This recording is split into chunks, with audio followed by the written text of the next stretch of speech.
Hola, buen día. En la lección de hoy vamos a hablar sobre el esófago, que pues es un órgano correspondiente al sistema digestivo que está formado principalmente por músculo. Está dividido en tres porciones que se ven en la imagen de la izquierda, que es el esófago cervical, que es el más pequeñito. Inicia a nivel de C6, sexta cervical, y llega, inicia en tórax, perdón, y llega hacia la cavidad abdominal anteriorizado, terminando aproximadamente en la onceava torácica, de 11. Su longitud, bueno, aquí la dice, mide entre 25 y 30 centímetros, que están divididos de la siguiente manera. En el esófago cervical mide aproximadamente 5 centímetros. Es la primera porción. Después viene la porción más larga, que es el esófago torácico. El esófago torácico tiene una variante grande porque puede medir desde 16 hasta 20 centímetros. La longitud del esófago se puede asociar con la talla de la persona, con la talla y el sexo de la persona. Entonces, por tanto, pues los hombres que tienen por lo general pues más altura que las mujeres, puede ser que esto varíe un poquito. Entonces, por eso va de 16 a 20 centímetros el esófago torácico. El espacio por donde atraviesa el esófago desde el tórax hasta el abdomen se llama hiato esofágico. Aquí está señalado con una flecha azul o morada. Y ese espacio es de aproximadamente 1 centímetro, pero puede ser incluso de 2.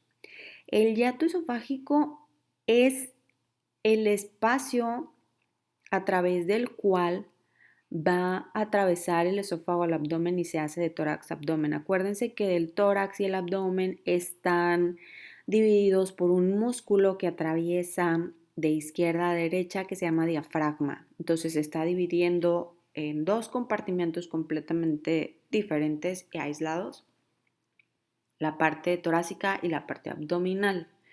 Entonces, para que pueda pasar alguna estructura a través de el diafragma, tiene que haber un orificio por el cual pase. En este caso, para el esófago está este orificio que se llama hiato esofágico. Hay otros orificios que están en el diafragma, por ejemplo, para la aorta y para la vena cava. Entonces, básicamente esos son los orificios que están en el diafragma que permiten comunicación tórax-abdomen. Entonces, el hiato esofágico mide de 1 incluso hasta 2 centímetros en esófagos con mayor longitud. Y finalmente tenemos el esófago abdominal, que este también puede variar, pero es de aproximadamente entre 2 y 4 centímetros. Entonces, lo repito, en el esófago cervical, por lo general no varía, son 5 centímetros de longitud. Después está el esófago torácico, que mide de 16 a 20 centímetros. Después está el hiato esofágico, que mide de 1 a 2. Y luego el esófago abdominal, de 2 a 4. Y esto nos va a dar una longitud que varía entre 25 y 30 centímetros. Ahora bien, en la imagen que está al lado derecho de la pantalla se puede ver lo que les comenté inicialmente sobre que, bueno, está formado por musculatura, pero tiene una característica. Esta capa muscular es doble. Entonces, en la parte interna son capas circulares de músculo y en la parte externa son capas longitudinales de músculo. Entonces tenemos capas internas circulares y capas externas longitudinales. Aquí la función de esta doble capa muscular es que se formen movimientos peristálticos como se ve en la imagen. Entonces, cuando están, es como si fuera un movimiento parecido al que hace como camina un gusano, digo, perdón por la comparación, pero es lo que se me ocurre en el momento, es como camina un gusano que empieza a contraer una parte y luego relaja y contrae una parte y relaja y así va avanzando, es muy similar. Primero van a estar relajados para permitir la entrada del alimento y después van a empezar contracciones musculares que van a ir desplazando el bolo alimenticio hacia abajo. Entonces va poco a poco pasando la masa de alimento hasta que desciende por toda la longitud del esófago y finalmente llegue al estómago. Entonces, la función que tiene el esófago es de transporte únicamente en el proceso digestivo. Acuérdense que habíamos dicho que el proceso de digestión tenía diferentes funciones. Entonces, la primera es la de transporte y es la única que realiza el esófago.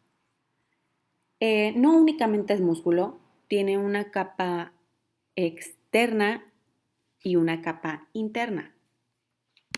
La capa externa está formada por tejido conectivo y es de protección para el movimiento que realiza el esófago, que no haya daño por órganos vecinos, y se llama adventicia.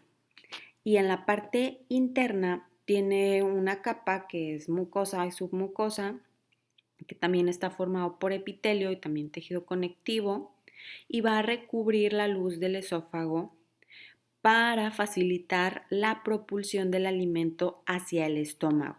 O sea, facilita el desplazamiento del alimento porque además el epitelio está recubierto por una fina capa de moco, la cual se forma por las glándulas cardiales y esofágicas. Entonces es una capa muy fina que ayuda al desplazamiento y sirve como un lubricante para que baje el alimento y llegue con mayor facilidad al estómago. Este proceso de transporte, bueno, es variable, también depende de la longitud, pero aproximadamente dura 15 segundos en que se deglute, o sea, pasa a través de la faringe, ingresa al esófago y llega hasta el estómago. Son 15 segundos aproximadamente.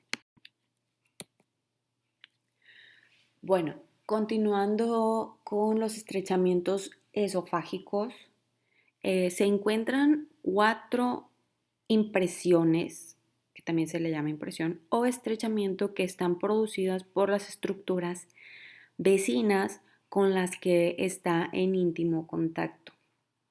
Entonces, el primer estrechamiento está formado por el cartílago cricoides de la laringe, que bueno, se los marqué aquí con un recuadro más grande.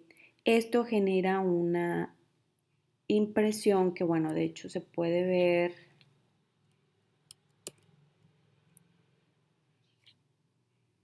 ver aquí en la parte del esófago cervical como hay una pequeña parte que se hace más estrecha.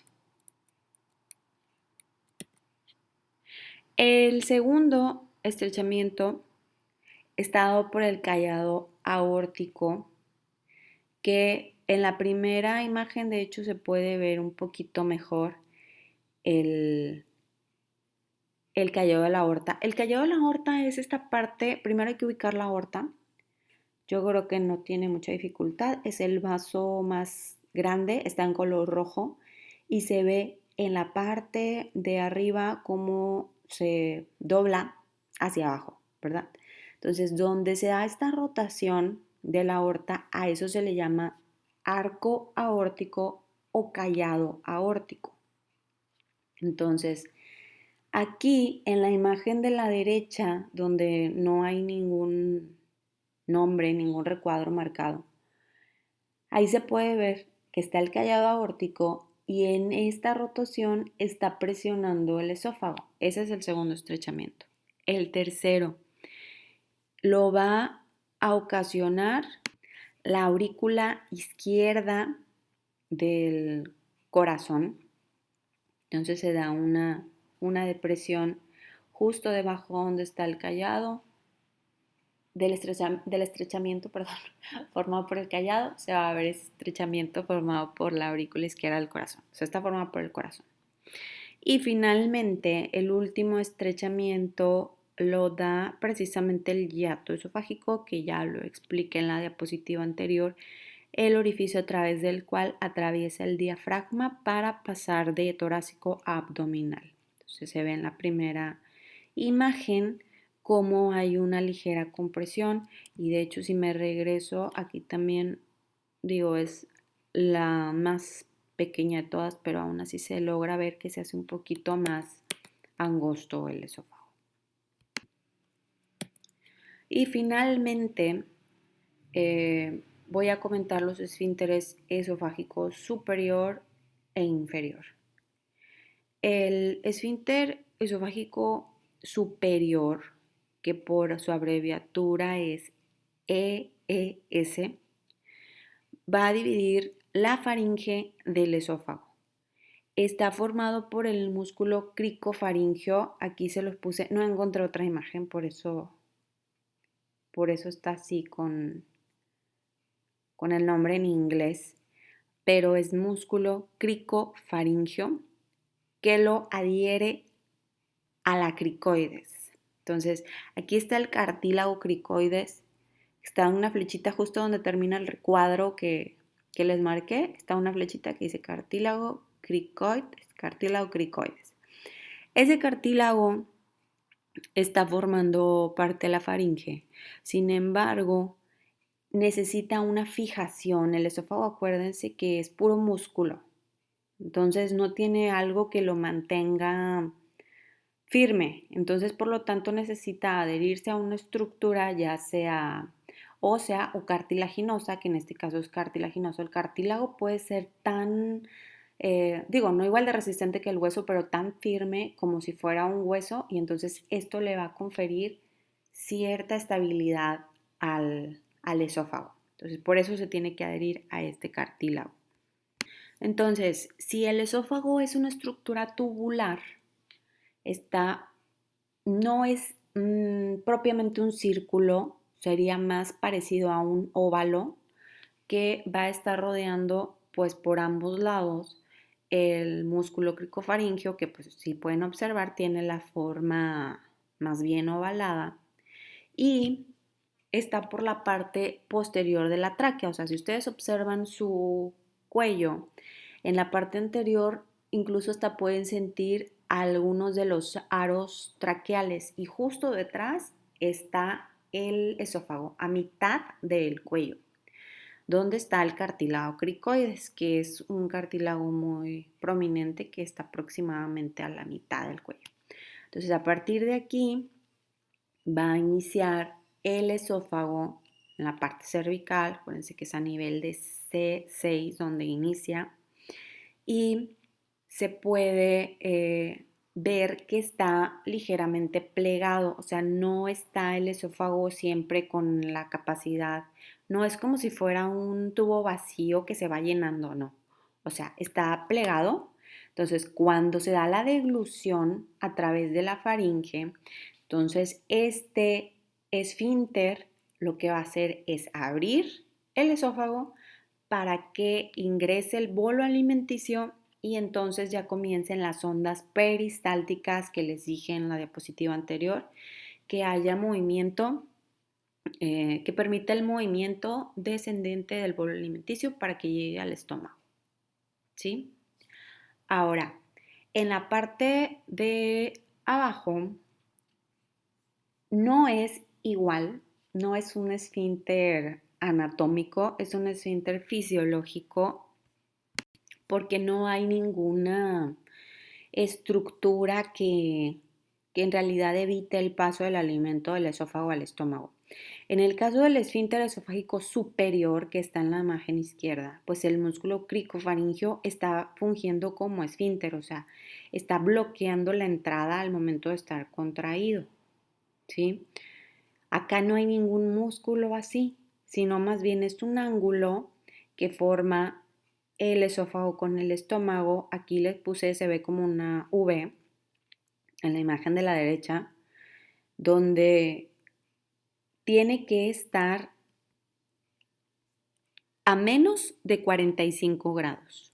Este ángulo no debe pasar los 45 grados. Esto es lo que hace que se evite el retorno del alimento del estómago hacia el esófago. Entonces, si por alguna razón este ángulo marcado aquí con esta V midiera más de 45 grados, se pierde esa función de esfínter fisiológico y entonces puede haber retorno de alimento del estómago hacia el esófago, o sea, de abajo hacia arriba. Y si pasa, y de hecho es frecuente, hay muchas cosas que pueden provocar la relajación del esfínter esofágico inferior. Y entre esas está, por ejemplo, el tener comidas muy abundantes, el consumo de alcohol, el consumo de tabaco, la comida muy condimentada, la comida muy grasosa, comida muy picantes, ácidas, el café.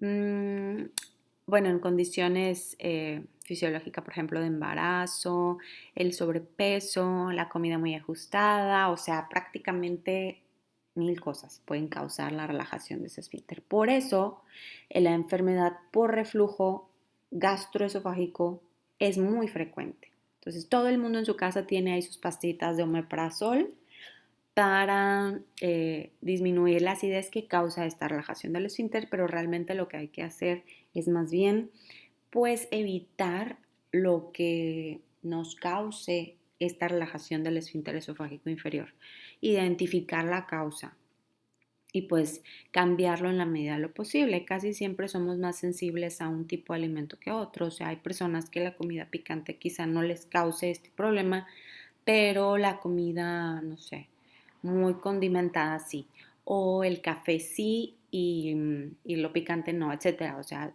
pues cada persona tiene su individualidad y estas son variantes que pueden cambiar, pero en global son los factores de riesgo.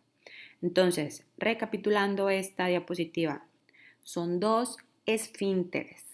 El esfínter esofágico superior, siglas EES, y el esfínter esofágico inferior con siglas EEI. El superior es anatómico y el inferior es fisiológico. Entonces, el superior es el músculo cricofaringeo que está fungiendo como una puerta de entrada al esófago y al relajarse, al contraerse, permite la entrada del alimento hacia el esófago. Y en el inferior, pues no hay en sí algo que bloquee la entrada de esófago-estómago, es más bien un ángulo que evita que regrese del estómago al esófago, que así pues no debería ser en condiciones normales. Y bueno, eso sería todo por la lección de hoy. Espero que tengan un excelente día. Recuerden hacer su diario de aprendizaje.